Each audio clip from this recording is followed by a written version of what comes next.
Pintei as minhas unhas, gente. A inspiração aí, ó, tá aí na tela. Era rosa, só que como não tinha um glitter rosa, então foi de paleta de cores de roxo, né, lilás mesmo.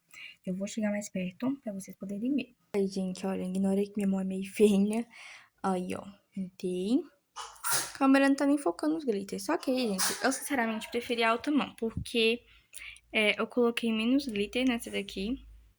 Né, olha, nem tá focando direito. Mas eu preferi essa daqui. Tem que tirar os borradinhos, né?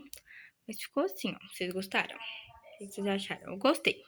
E os esmaltes que eu usei, gente, foram esse daqui, ó, mais escurinho, que é da Ana Castela. Não, acho que não tem nome, não sei. Esse aqui da Risqué, que é Lavão da Alma. E esse aqui da Novo Toque, que é Bons Drinks Glitter roxo. Então, eu usei esses três aqui pra poder fazer. E também vou pintar minha unha do pé, nesse tom aqui, e ficar tudo numa vibe do lilás. Beijos!